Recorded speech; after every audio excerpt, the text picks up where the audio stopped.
গোয়ালন্দ দৌলতদিয়া ঘাট হল বাংলাদেশের একটি অন্যতম গুরুত্বপূর্ণ নদী বন্দর এবং ফেরিঘাট। এটি রাজবাড়ী জেলার গোয়ালন্দ উপজেলায় পদ্মা নদীর তীরে অবস্থিত।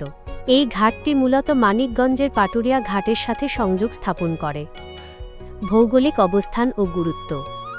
গোয়ালন্দ দৌলতদিয়া ঘাট দেশের দক্ষিণ পশ্চিমাঞ্চলের ২১টি জেলার সাথে রাজধানী ঢাকার সড়ক যোগাযোগ স্থাপনকারী প্রধান প্রবেশপথ।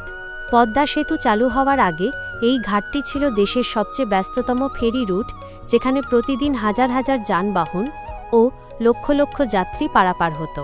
পদ্মা সেতু চালু হওয়ার পর এই রুটে যানবাহনের চাপ কিছুটা কমেছে, তবে এটি এখনও গুরুত্বপূর্ণ একটি নৌপথ হিসেবে বিবেচিত।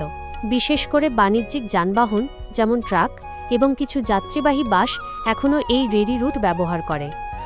ঐতিহাসিক প্রেক্ষাপট। গোয়ালন্দ ঘাট শুধু একটি ফেরিঘাট নয়, এর একটি সমৃদ্ধ ইতিহাসও রয়েছে। ব্রিটিশ আমলে 1871 সালে ইস্টার্ন বেঙ্গল রেলওয়ে কলকাতা থেকে গোয়ালন্দ পর্যন্ত রেললাইন চালু করে। তখন থেকেই গোয়ালন্দ পূর্ববঙ্গ ও আসামে যাতায়াতের জন্য একটি প্রধান পরিবহন কেন্দ্র হিসেবে পরিচিতি লাভ করে। এমনকি ভারত ভাগের পরেও এটি গুরুত্বপূর্ণ ছিল। বিভিন্ন সময় নদী ভাঙনের কারণে এই ঘাটের স্থান পরিবর্তন হয়েছে। কিছু গুরুত্বপূর্ণ তথ্য। ঘাট সংখ্যা। একসময় দৌলতদিয়া ঘাটে একাধিক ফেরিঘাট চালু ছিল, কিন্তু নদী ভাঙন ও নাব্যতা সংকটের কারণে অনেক ঘাট বন্ধ হয়ে গেছে। বর্তমানে কিছু ঘাট সচল আছে। যানবাহন পারাপার। এই ঘাট দিয়ে মূলত বিভিন্ন ধরনের যানবাহন যেমন bus, truck, private car, covered van, motorcycle এবং অ্যাম্বুলেন্স পারাপার হয়ে থাকে। অর্থনীতি ও জীবনযাত্রা। পদ্মা সেতু চালুর আগে ঘাটকে কেন্দ্র করে এখানে অনেক হোটেল, দোকানপাট এবং ব্যবসা প্রতিষ্ঠান গড়ে উঠেছিল।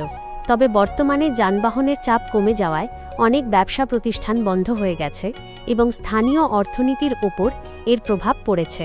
দৌলতদিয়া যৌনপল্লী। গোয়ালন্দ উপজেলার অন্তর্গত দৌলতদিয়া ইউনিয়নে অবস্থিত। এটি বাংলাদেশের সবচেয়ে বড় যৌনপল্লী।